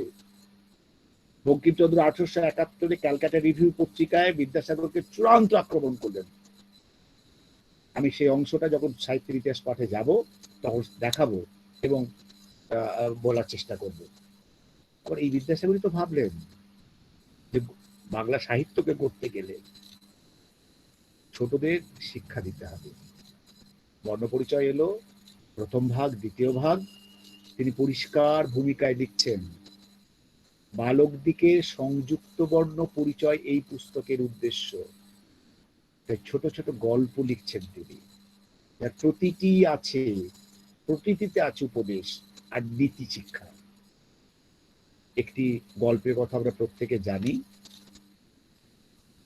আমার মনে হয়েছে, এটা আমার কথা, আপনারা মানতেও পারেন নাও পারেন, বাংলা ছোট গল্পের একটা প্রথম প্রচেষ্টা হিসেবে আমি এটাকে দেখি। সেটা হচ্ছে ভুবনের গল্প। বিদ্যাসাগর লিখছেন, একদা একটি বালক বিদ্যালয় হইতে অন্য এক বালকের একটি পুস্তক চুরি করিয়া আনিয়াছিল। কোথায় সমাজবদ্ধ দীর্ঘ বাক্য? পরিবর্তে ছেলেদের জন্য দিচ্ছেন সহজ সরল বাংলা গদ্য। ভুবনের এই গল্পকে তিনি যেভাবে শেষ করেছেন, এক কথায় অসাধারণ। একদিন চুরি করতে করতে ভুবন ধরা পড়লো। মাসি জেনেও তার চুরির ব্যাপার নিয়ে কখনো তাকে সতর্ক করেনি। যখন একদিন ধরা পড়েছে, মাসি তাকে দেখতে এসছেন। ভুবন বলিল, মাসি এখন আর কাঁদিলে কি হইবে, নিকটে এসো, কানে কানে তোমায় একটি কথা বলিব। মাসি নিকটে গেলে পর ভুবন তাহার কানের নিকটে মুখ লইয়া গেল এবং জোরে কামড়াইয়া দাঁত দিয়া তার একটি কান কাটিয়া লইল। গল্প শেষ হল। ছোট্ট দুটি চরিত্র, প্রত্যেকটি জীবনের অংশ, খণ্ড এবং অসাধারণ তার পরিসমাপ্তি বিদ্যাসাগর করছেন। আমরা রবীন্দ্রনাথকে নিশ্চয়ই মনে রাখবো, রবীন্দ্রনাথের স্বীকৃতি নিয়ে আমার কোনো প্রশ্ন নেই, কিন্তু বিদ্যাসাগর তার এই ভুবনের গল্পের মধ্য দিয়ে বাংলা ছোট গল্পের কি প্রথম পথ চলাটা নির্মাণ করলেন না অনেকটাই? যাই হোক, এই প্রশ্ন তোমাদের কাছে রইল, তোমরা বিচার করবে। আবার এই মানুষটাই যখন বিধবা বিবাহের প্রথা প্রচলিত হওয়া বা তোমার বহু বিবাহকে রদ করার জায়গায় যাচ্ছেন, তার গদ্য দেখবে বদলে যাচ্ছে। শাস্ত্র থেকে তিনি তার রসদ জোগাড় করার চেষ্টা করছেন। ছদ্মনামেও কলম ধরছেন তিনি। উপযুক্ত ভাইপো সহচরস্য ছদ্মনামে অতি অল্প হইল, আবার অতি অল্প হইল, রক্ত পরীক্ষা লিখছেন তো তিনি। রবীন্দ্রনাথ কি লিখলেন? রামমোহন রায় যখন গদ্য লিখতে বসেছিলেন, তখন তাকে নিয়ম হেঁকে হেঁকে কোদাল হাতে রাস্তা বানাতে হয়েছিল। বিদ্যাসাগর সেই কাঁচা ভাষার চেহারায় শ্রী ফুটিয়ে তুললেন। আমার মনে হয় তখন থেকে বাংলা গদ্য ভাষার রূপের আবির্ভাব হলো। আমার কথা নয়, স্বয়ং রবীন্দ্রনাথ বলছেন বিদ্যাসাগরের ভাষায় প্রথম রূপের আবির্ভাব হলো, যাকে আমরা বলেছি সাহিত্যিক গদ্য। তাহলে গদ্য সাহিত্য থেকে সাহিত্যিক গদ্যের এই যে বিবর্তন, যে মানুষটি আনলেন বাংলা সাহিত্যের, তার নাম হচ্ছে ঈশ্বরচন্দ্র বিদ্যাসাগর। এখন প্রশ্ন হলো, এই মানুষটি তো এত কিছু করলেন, 1847 থেকে তার পথ চলা শুরু, তার শেষ পর্যন্ত করে আরো তার সমাজ সংস্কারক, স্ত্রী শিক্ষার প্রসার, বিধবা বিবাহের প্রচলন। আমি এদিকে আর যাচ্ছি না, আমি শুধু গদ্য শিল্পী দিয়ে বলতে চাইছি। সমকালের যারা সাহিত্যের ইতিহাসকার, তারা কিভাবে নিলেন বিদ্যাসাগরকে? সাহিত্যের ইতিহাসের চলটা হলো কি করে? আমি একটু সেই ইতিহাসের দিকে অল্প দু চার কথা বলে বিদ্যাসাগরের কালে যারা সাহিত্যের ইতিহাস লিখছেন সেই হিসাবে যাবে। আমি মাঝে মাঝে ক্লাসে গিয়ে প্রশ্ন করি, আচ্ছা তোরা তো সাহিত্যের ইতিহাসে পড়েছিস যে বাঙালির প্রথম ইতিহাস লেখার চেষ্টায় মৃত্যুঞ্জয় বিদ্যালয় করে রাজাবলি। রাজাবলিকে কি ইতিহাস বলা যায়?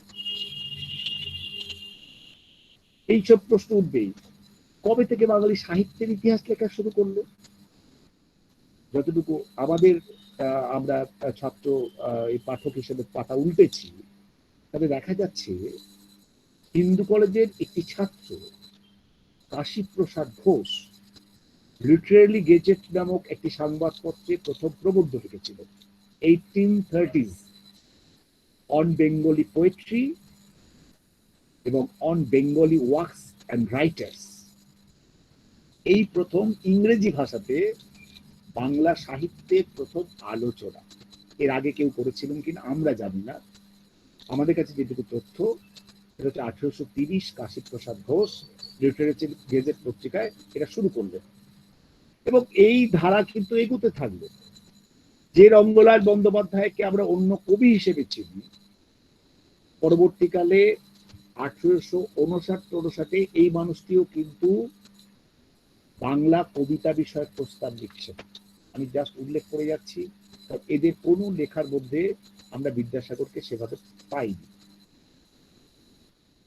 এই রঙ্গলালের একটি বই লেখা আছে, যার কথা সেভাবে সাহিত্যের ইতিহাসকাররা কেউ বলেননি, বঙ্গবিদ্যার আদ্য বিবরণ, যেটা ধারাবাহিকভাবে তিনি প্রকাশ করেছিলেন পত্রিকার পাতায় 1859 মে ও জুন মাসে ধারাবাহিকভাবে পত্রিকার পাতায় কিন্তু এটা প্রকাশ করেছিলেন রঙ্গলাল। পরবর্তীকালে তার রচনাবলীতে স্থান পায়। এই এডুকেশন গেজেট পত্রিকায়, যেটা উত্তরপাড়া জয়কৃষ্ণ লাইব্রেরিতে আছে, অসাধারণ ভাবে কিন্তু সাহিত্যের ইতিহাস লেখার চেষ্টা করছে বঙ্গলাল, যাকে আমরা কবি হিসেবে চিনি। এই ধারাকে আরো এগিয়ে নিয়ে যাচ্ছে পরবর্তীকালে। আমরা বলেছি যে 1853 বিদ্যাসাগর নিজেই সংস্কৃত ভাষা, সংস্কৃত সাহিত্য শাস্ত্র বিষয়ে প্রস্তাব লিখছেন। ভাষা আলাদা হলো, সাহিত্যের ইতিহাস লেখার প্রচেষ্টা। 1871 মহেন্দ্রলাল চট্টোপাধ্যায় বঙ্গভাষার ইতিহাস লিখছেন। ফলে আমি যখন 19 শতক নিয়ে বা মহেন্দ্রলাল শর্মার কথা পাচ্ছি 19 শতক নিয়ে সাহিত্যের ইতিহাস চর্চা নিয়ে যখন বঙ্গীয় সাহিত্য পরিষদ পত্রিকাটা একটা আর্টিকেল লিখতে গিয়েছিলাম, তখন বহু সাহিত্যের ইতিহাসকারকে পাচ্ছি যারা 19 শতকে সাহিত্যের ইতিহাস চর্চা করছে। অবাক হয়ে যাচ্ছি যে এতজন সাহিত্যের ইতিহাসকার যারা ইংরেজিতে বা বাংলাতে সাহিত্যের ইতিহাস নিয়ে চর্চা করছেন, তারা বিদ্যাসাগরের মতো বড় সাহিত্যিককে কতটা গুরুত্ব দিলেন, কে কতটা গুরুত্ব দিলেন, তার সমকাল বিদ্যাসাগরকে কতটা মান্যতা দিল। ঢাকা থেকে দেখছি যে বিদ্যাসাগরের প্রথম আলোচক হিসেবে সাহিত্যের ইতিহাসের চর্চার পাতায় যে মানুষটি প্রথম নিয়ে এলেন, তিনি কৈলাসচন্দ্র ঘোষ, বর্ধমান জেলার মানুষ। তিনি একটি বই লিখছেন, বইটির নাম হচ্ছে বাঙ্গালা সাহিত্য। 1292 বঙ্গাব্দে আমরা দেখছি বিদ্যাসাগরের প্রথম একটা মূল্যায়ন সাহিত্যের ইতিহাসকারদের চোখে আমাদের সামনে হাজির হল। কি লিখলেন তিনি? গদ্য রচনার বিষয় দেখিতে গেলে রামমোহনের পরে শ্রীযুক্ত ঈশ্বরচন্দ্র বিদ্যাসাগরের পবিত্র নাম আমাদের স্মৃতিপটে অগ্রে সুমুদ্রিত হয়। ইহার নিকট আধুনিক বাঙ্গালা ভাষা যে পরিমাণে ঋণী, এত অন্য কাহারও নিকট নহে। জাস্ট এইটুকু আলোচনা। তারপরে বলা হচ্ছে যে বিদ্যাসাগর অক্ষয় কুমার দত্তকে বঙ্গভাষার লেখার প্রায় শিখিয়েছিলেন। এইটুকু বর্ণনা কিন্তু আমরা জাস্ট পাচ্ছি 1292 বঙ্গাব্দে কৈলাসচন্দ্র ঘোষ, একজন বাঙালি যিনি বাঙ্গালা সাহিত্য লিখছেন, তার আলোচনা। সাহিত্যের ইতিহাসকার হিসাবে আরেকজনের নাম পাচ্ছি, যিনি মহেন্দ্রলাল চট্টোপাধ্যায় বঙ্গভাষার ইতিহাস লিখছেন। তার কলমে সমকালী বিদ্যাসাগর কতটুকু স্থান পেলেন? তিনি লিখছেন, এই বিষয়ে পর্যালোচনা করিবার প্রথমেই পণ্ডিতবর শ্রীযুক্ত ঈশ্বরচন্দ্র বিদ্যাসাগর মহাশয় আমাদিগের বরণীয় হইতেছেন। বিদ্যাসাগর মহাশয়ের নামোচ্চারণ মাত্রই আমাদিগের অন্তঃকরণ এক অপূর্ব ভাবে আপ্লুত হয়। বস্তুত তাহার করপল্লব মিশ্রিত বেতাল পঞ্চবিংশতি, বিধবা বিবাহ, সীতার বনবাস, শকুন্তলা, ভ্রান্তিবিলাস, জীবনচরী, চরিতাবলী, বোধোদয় প্রভৃতি সংস্কৃত ভাষা ও সংস্কৃত সাহিত্য বিষয় প্রস্তাব তিনি একবার পাঠ করিয়াছেন, তিনি কখনোই তাহাকে বিস্মৃত হইতে পারিবেন না।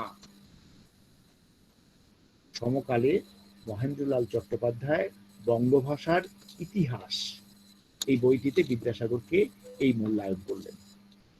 প্রথম যে মানুষটি বিদ্যাসাগরকে একটু বিস্তৃত স্থান দিচ্ছেন আলোচনায়, তিনি অন্য ভাবে আমাদের কাছে পরিচিত। মানুষটির নাম হচ্ছে রাজনারায়ণ বসু। তিনি বাঙ্গালা ভাষা ও সাহিত্য বিষয়ক বক্তৃতা যে বইটি প্রকাশ করছেন, সেখানে ঈশ্বরচন্দ্র বিদ্যাসাগর সম্পর্কে অনেকটা আলোচনা করছেন। কি জানালেন? এক্ষণে আমরা বাঙ্গালা ভাষার জনসন স্বরূপ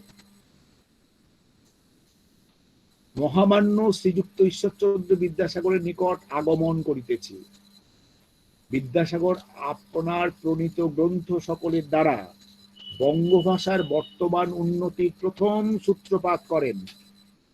অনেকে অবগত নহেন যে দেবেন্দ্রনাথ ঠাকুর ও বিদ্যাসাগর মহাশয়ের নিকট অক্ষয় দত্ত কত উপকৃত আছেন বলে অক্ষয় দত্ত কিভাবে বিদ্যাসাগরের কাছে ঋণী তার বিস্তৃত বর্ণনায় গেছেন। এবং এই প্রথম তিনি লিখছেন, সংস্কৃত সাহিত্য বিষয়ক প্রস্তাব এবং বিধবা বিবাহ বিচার গ্রন্থ পাঠ করিয়াছেন। তিনি বিদ্যাসাগরের অসাধারণ সকপল রচনা শক্তি পাই একজনও বলিতে পারিবেন না বাংলা ভাষায় বক্তৃতা করিবার সময় তাহা সমাপনকালে অনেকে ইংরেজিওয়ালা অজ্ঞাতসারে বিদ্যাসাগরের রচিত বিধবা বিবাহ সম্বন্ধীয় দ্বিতীয় পুস্তকের উপসংহারে অনুসরণ করিয়া থাকেন বলে বিদ্যাসাগরের ভাষা, বিদ্যাসাগরের সাহিত্য নিয়ে একটা মোটামুটি হাত পাতা জায়গা দিচ্ছেন রাজনারায়ণ বসু।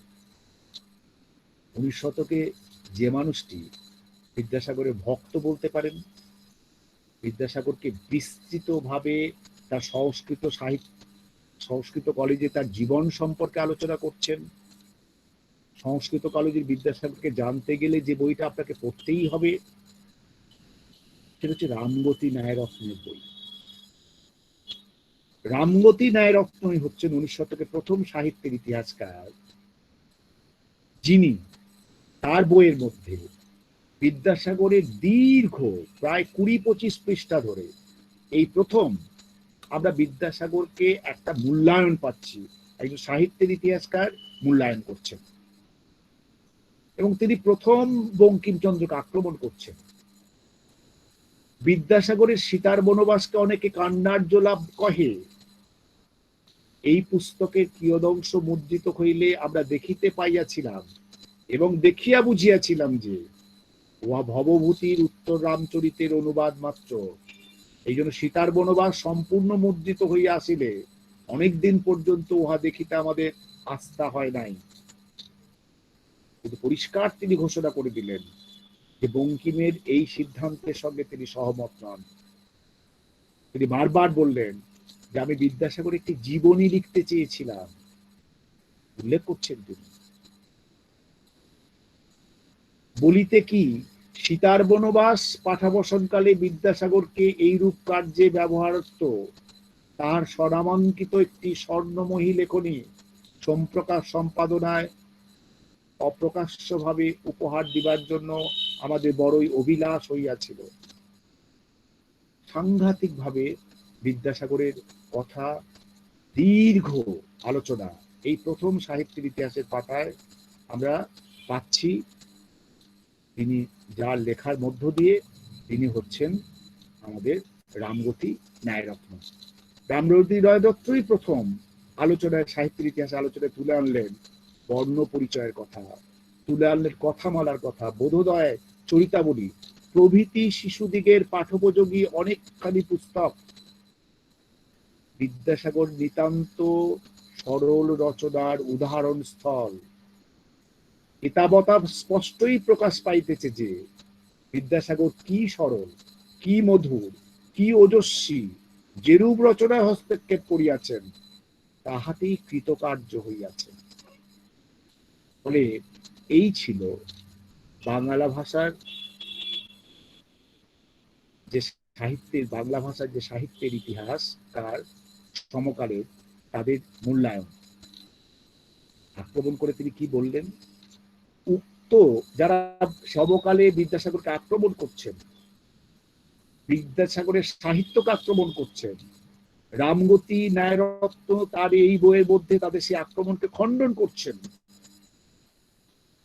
উক্ত কৃতবিদ্য বিদ্যাসাগরের রচনার প্রতি ভক্তি করেন না এমতো নহে, মনে মনে খুবই করেন, তবে কিনা তাহারা নিজের বাংলা ভাষার শিক্ষা বিষয়ে উহার রচনার নিকট কতদূর হইতে পারে, যতদূর হইতে পারে ততদূর ঋণী। মনুষ্য জাতির স্বভাব যাহারা উত্তম রূপে পর্যালোচনা করিয়াছেন তাহারা বেশ বুঝিতে পারিবেন আমরা যাহার নিকট অত্যধিক উপকৃত হই তাহাকে দেখিতে পারি না, তাহার প্রতি দেশ করি। অর্থাৎ বিদ্যাসাগরকে যে আক্রমণ, সমকালে যে বিদ্যাসাগর আক্রান্ত হচ্ছেন বঙ্কিমচন্দ্র প্রভৃতির দ্বারা, তিনি পরিষ্কার বললেন এটা আসলে দেশ থেকে হচ্ছে, বিদ্যাসাগরের উপকারটাকে ভুলে দেওয়ার জন্য। কেন এই কথা বললেন রামগতি ন্যায়রত্ন? তার কারণ 1871 ক্যালকাটা রিভিউ পত্রিকায় বেঙ্গলি লিটারেচার নামে দীর্ঘ আর্টিকেল লিখেছিলেন বঙ্কিমচন্দ্র চট্টোপাধ্যায়। বাংলা সাহিত্যের ইতিহাসে এটা একটা চর্চার বিষয়। এই এই আলোচনাটা হয়েছিল 1869 হরিমোহন মুখোপাধ্যায়ের যে কবিচরিত বই, এটা সমালোচনা। কোথাও কিন্তু বঙ্কিমচন্দ্রের নাম নেই, কিন্তু বঙ্কিমচন্দ্রের যারা গবেষক, বঙ্কিমচন্দ্রকে যারা গবেষণা করেছেন, তারা প্রত্যেকেই বলেছেন এই লেখাটি বঙ্কিমচন্দ্র। এবং যে ভাষায় বিদ্যাসাগর এবং মধুসূদনকে আক্রমণ করেছেন বঙ্কিমচন্দ্র, আমরা ভাবতে অবাক হয়ে যাই। মধুসূদন সম্পর্কে পরিষ্কার লিখেছেন তার তিনি চৌর্যবৃত্তি করেছেন, ইংরেজি সাহিত্য থেকে চুরি করেছেন। আর বিদ্যাসাগর সম্পর্কে আমি দুটো লাইন পড়ি, কারণ সময় শেষ হয়ে আসছে। If successful translations from other languages constitute any claim to a high place as an author, we admit them in Vidyasagar's case, and if the compilation of very good primers for infants can if any way strengthen his claim. তিনি পরিষ্কার বললেন সাহিত্য রচনাকার না, বিদ্যাসাগরের দুটি ক্লেমকে মান্যতা দিতে পারে। এক, তিনি অনুবাদক, দুই, তিনি বাচ্চাদের প্রাইমার লেখক। এর বাইরে বিদ্যাসাগরের কোনো অবদান ছিল না। বঙ্কিমচন্দ্র ক্যালকাটা রিভিউ পত্রিকায় এইরকম একটা আলোচনা করছেন। আরেকজন বিখ্যাত বাঙালি যিনি ইংরেজিতে বাংলা সাহিত্যের ইতিহাস লিখছেন, দ্য লিটারেচার অফ বেঙ্গল, এই বইটি লিখেছিলেন বিখ্যাত একজন বাঙালি, তার নাম রমেশচন্দ্র দত্ত। গোটা বইটা তন্ন তন্ন করে খুঁজে বিদ্যাসাগরের সাহিত্য কীর্তি নিয়ে আমি খুব বেশি আলোচনা পাইনি, কিন্তু বঙ্কিমের মতো তিনি আক্রমণ করেননি। তিনি যেটা করেছেন, তিনি যেটা করলেন সেটা হচ্ছে তিনি পরিষ্কার সংস্কৃত কলেজের একজন পণ্ডিত হিসাবে, পরিচালক হিসাবে বিদ্যাসাগরকে হাইলাইট করলেন তার লেখায়। পাশাপাশি শুধু এইটুকু উল্লেখ করলেন, his plan was approved and he was appointed inspector of Hooghly, Bardhaman, Midnapur and Nadia on a pay of ₹200 in addition of ₹300, which he was now getting as principal of Sanskrit College. He organized boys' school in the 4 districts, established over 40 girls' school in Hooghly and Bardhaman, and superintended the work of the Sanskrit College and the normal school in Calcutta. Airport just duto line. In the midst of these first labor, he never rested from his literary works. His Shakuntala, adapted from the Sanskrit drama of Kalidasa, was published in 1855. Rameshchandra Dutta সমকালে প্রায় বিদ্যাসাগরের যখন মৃত্যুর সময় সেখানে গিয়ে এইটুকু উল্লেখ করছেন। জাস্ট একটি বিস্ময়ের কথা বলে আমি আমার বক্তৃতা শেষ করতে চাই। আমরা যারা এখানে শুনছি, যারা গবেষক বেশি, তারা প্রত্যেকেই জানেন যে 19th সেঞ্চুরিতে সবচেয়ে বড় সাহিত্যের ইতিহাস যিনি লিখেছিলেন তিনি আচার্য দীনেশ চন্দ্র সেন। 1896 প্রকাশিত হয়েছিল বঙ্গভাষা ও সাহিত্য। প্রায় 800 পৃষ্ঠার যিনি বই লিখছেন, সেই 800 পৃষ্ঠার বইয়ের মধ্যে কোথাও বিদ্যাসাগরের জন্য একটা চরণও ব্যবহার করলেন না। বঙ্গভাষা সাহিত্য যখন পাতা উল্টাচ্ছি, সেখানে পটুইলার কলেজ লেখকদের সম্পর্কে আলোচনা করছেন, কোথাও বিদ্যাসাগরের কথা তিনি বলছেন না। অথচ এই ফটুইলার কলেজ থেকে বিদ্যাসাগরের প্রথম বই বেরোচ্ছে, বিদ্যাসাগরের মৃত্যুর 6 বছর পর প্রকাশিত হচ্ছে।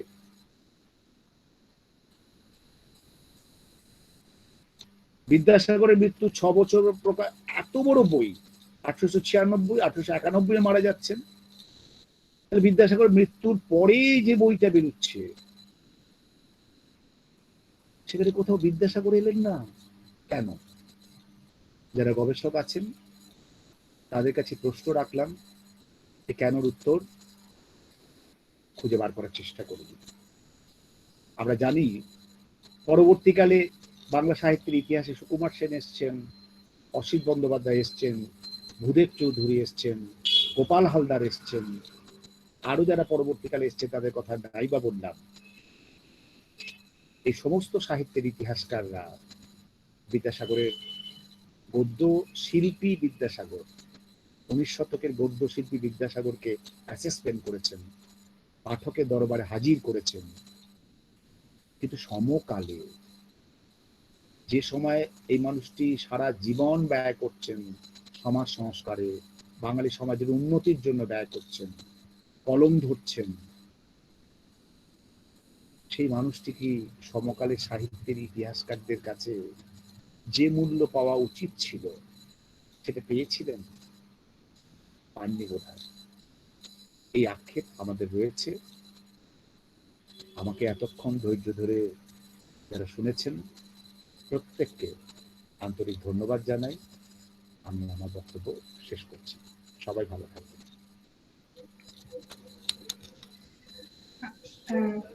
স্যার, আমরা কিছু প্রশ্ন পেয়েছি, তো আমি প্রশ্নগুলো নিয়ে নিচ্ছি। আপনি একটু প্রশ্নগুলোর উত্তর যদি দেন তাহলে খুবই ভালো হবে। প্রথম প্রশ্নটি করেছেন জনা চ্যাটার্জি। উনি জানতে চাইছেন গদ্য সাহিত্য ও সাহিত্যিক গদ্যের মধ্যে তাহলে তফাৎ কি? একটু বুঝিয়ে দিলে ভালো হয় স্যার। আমি এটা বলার সময় বোধহয় রবীন্দ্রনাথকে একটু উল্লেখ করেছিলাম বলার সময়।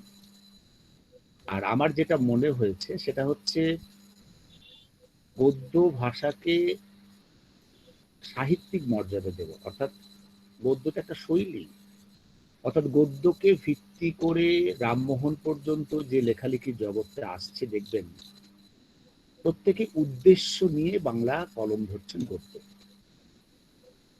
বিদ্যাসাগরই বোধহয় প্রথম বাঙালি যিনি অন্যান্য ভাষার লেখা সাহিত্যকে বাংলা গদ্যে অনুবাদ করছেন।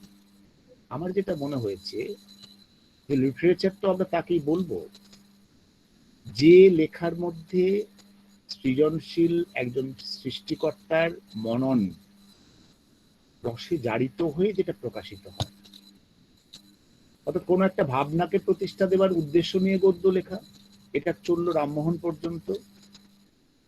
বিদ্যাসাগর যখন অনুবাদ করছেন শকুন্তলা, আমি দেখাবার চেষ্টা করেছি, তখন ওই ভবভূতি বা ওদের কালিদাসের শকুন্তলা একরকম রইল না। বিদ্যাসাগরের মননে তাকে আত্মীকরণ করে বিদ্যাসাগর যে রূপ দিচ্ছেন, তখন সেটা আমরা লিটারেচারের রস যাকে আমরা বলছি সেইটা পাচ্ছি কিন্তু বিদ্যাসাগরের মধ্যে, যা কিন্তু রামমোহন এর গদ্যের মধ্যে আমরা পাইনি। আমি এটুকু বলার চেষ্টা করছি। আর যদি আরেকটু যাদের জানার ইচ্ছা আছে, আমি একটি বইয়ের কথা বলছি, একটু তার পাতা উল্টাতে পারেন আপনারা। আমার মাস্টারমশাই অধ্যাপক বিজিত দত্ত এবং প্রমথ ঋষির বই বাংলা গদ্যের পদাঙ্ক, এই বইটি একটু পাতা উল্টে নেবেন, তাহলে আরো ব্যাপার ভাবনাটা পরিষ্কার হবে। ধন্যবাদ স্যার। আমি পরের প্রশ্নে চলে যাচ্ছি। পরের প্রশ্নটি করেছেন মুকেশ হালদার। মুকেশ জানতে চাইছেন বিদ্যাসাগরের বাংলা গদ্য ভাষার প্রতি বঙ্কিমচন্দ্রের আপত্তি ছিল, এই আপত্তির কারণটি যদি একটু বলতেন। মানে আপনি তো বললেনই যে কিভাবে বঙ্কিমচন্দ্র ঠিক সেইভাবে মূল্যায়ন করতে পারেননি বিদ্যাসাগরকে। এটা কিন্তু খুব সহজ ব্যাপার। একই আকাশে দুটি সূর্য কি থাকতে পারে? সমকালে দুজনেই অত্যন্ত বাঙালির কাছে একটা গর্বের জায়গায় পৌঁছাচ্ছেন। এবং রামগতি নায়রত্ন কিন্তু পরিষ্কার তার লেখার মধ্যে উল্লেখ করেছেন, কিন্তু পরিষ্কার কিন্তু বলেছেন যে একটা দেশ কাজ করেছে। আমি এটা আমার কথা বলছি না, সমকালে রামগতি নায়রত্ন যখন অ্যাসেস করছেন শেষ অংশটা আমি একটু আরেকবার তোমাদের মনে করিয়ে দিতে চাইছি। মনুষ্য জাতির স্বভাব যাহারা উত্তম রূপে পর্যালোচনা করিয়াছেন তারা বেশ বুঝিতে পারিবেন, আমরা যাহার নিকটত্ব দিক উপকৃত হই তাহাকে দেখিতে পারি না, তাহার প্রতি দেশ করি। আমাদের রামগতি নায়রত্ন কিন্তু তার একটা ইঙ্গিত দিলেন। ফলে বঙ্কিমের সঙ্গে বিদ্যাসাগরের সম্পর্ক বিভিন্ন সেটা নিয়ে আলোচনা করতে গেলে অন্য একটা জগতে আমাকে যেতে হবে। এই যে বিধবা বিবাহ বিষয় নিয়ে বিদ্যাসাগর এতটা উদ্যোগী হয়েছিলেন, এই বিধবা বিবাহ সম্পর্কে বঙ্কিমচন্দ্র কিন্তু বিদ্যাসাগরের এই উদ্যোগকে মেনে নিতে পারেননি।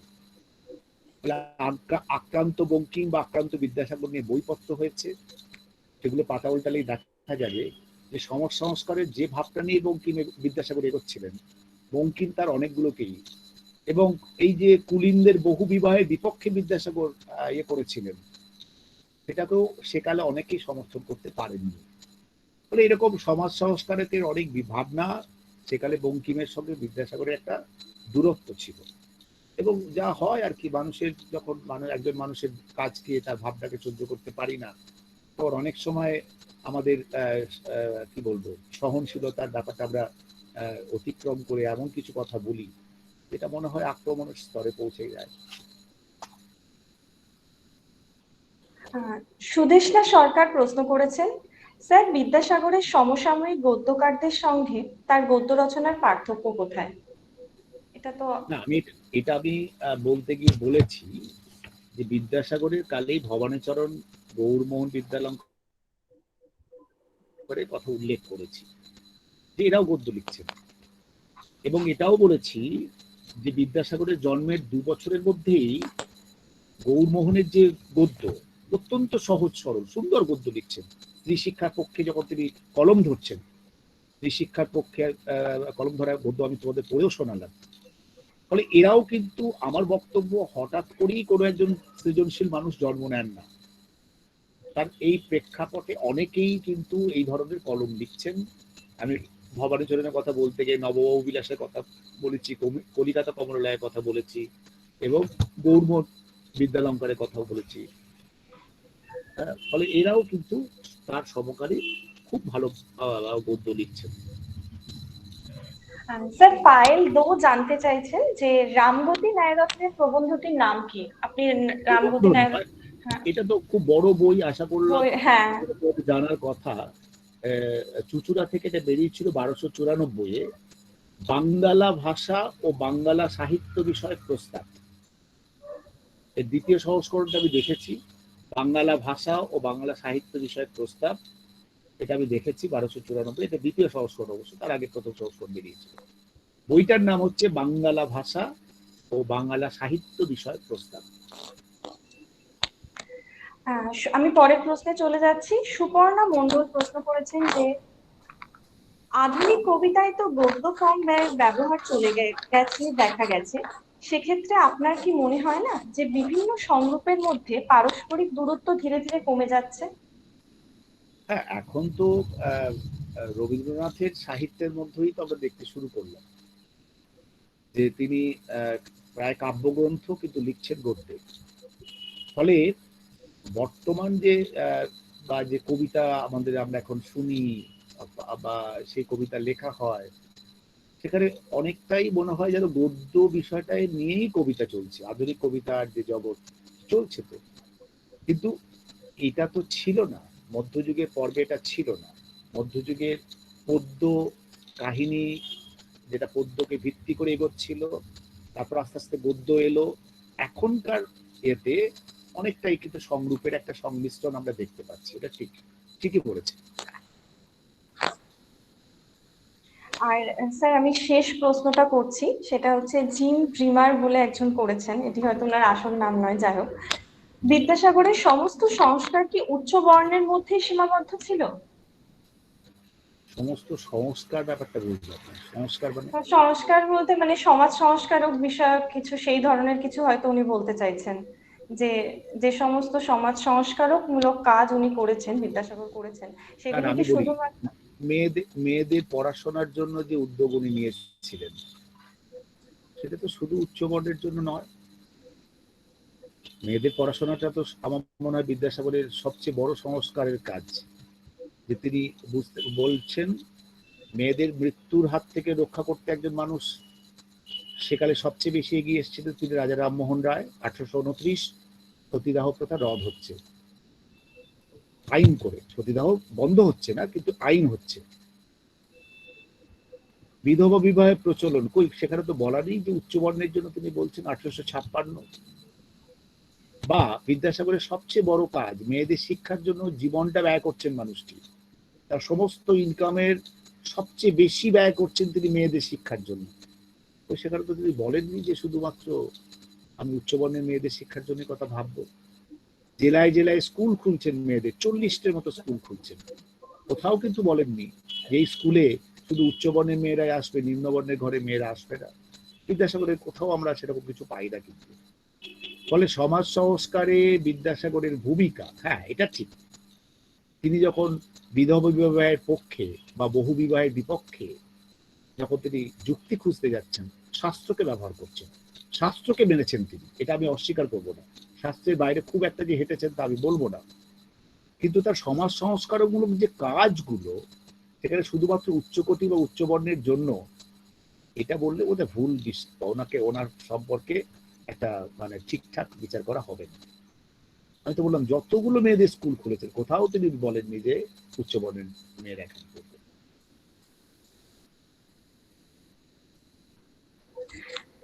ধন্যবাদ স্যার, আমরা খুবই সমৃদ্ধ হলাম। এবং স্বাভাবিকভাবে আমরা তো সাহিত্যের ইতিহাস বলতে মূলত দীনেশচন্দ্র সেন থেকেই পড়া শুরু করি। তো তার আগেও যারা সাহিত্যের ইতিহাস লেখার চেষ্টা করেছেন, তো তাদের বিষয়ে জানতে পারাটা বিদ্যাসাগরের পাশাপাশি সেটাও নিশ্চয়ই একটা বড় পাওনা। আর এত সুন্দরভাবে আমরা শুনতেও পেরেছি, তো খুবই ভাল লাগলো। আপনাকে অনেক অনেক ধন্যবাদ আবারও, যে আপনি আমাদের শুধুমাত্র একবার বলতে এসেছেন এবং আমাদেরকে এতটা সময় দিয়েছেন। আপনি এত দায়িত্ব সামলাচ্ছেন এবং এত ব্যস্ত মানুষ তারপরেও, কারণ আমি যখন ভূমিকাতে বলছিলাম আমি ভাবলাম যে কি কি কাজের কথা বলবো, যে আপনার কাজের কথা বলতে গেলে আমার মনে হয় যে ইউনিভার্সিটির ওয়েবসাইটটা দেখে নেওয়াই সবচেয়ে ভালো, যে এত একটা বিবিধ বিষয় নিয়ে আপনি কাজ করেছেন। আমরা চেষ্টা করি আর কি, এটুকু। তোমরাও করো, তোমরাও পারবে, চেষ্টা করলেই মানুষ অনেক দূর এগোতে পারে। হ্যাঁ, এটুকু আমার মনে হয়েছে। আপনাকে আবারও ধন্যবাদ স্যার। আমি সুমন পালকে অনুরোধ করছি যে সুমন আনুষ্ঠানিক বক্তব্য দিয়ে অনুষ্ঠান শেষ করার জন্য। ধন্যবাদ। আবারও একবার আমাদের টিম ক্যালকাটা কম্পারেটিস্ট 1919 এর পক্ষ থেকে আমি স্যারকে এবং আমাদের সঙ্গে এতক্ষণ ধরে যারা ছিলেন তাদের সকলকে অসংখ্য অসংখ্য ধন্যবাদ জানাতে চাই। এবং আজকে এই অনুষ্ঠানের আমি অন্তিম ঘোষণা করতে চাই। ধন্যবাদ স্যার। সবাই ভালো থেকো, সাবধানে থেকো। সবাই ভালো থেকো, সাবধানে থেকো। ঠিক আছে, লিভ করছি।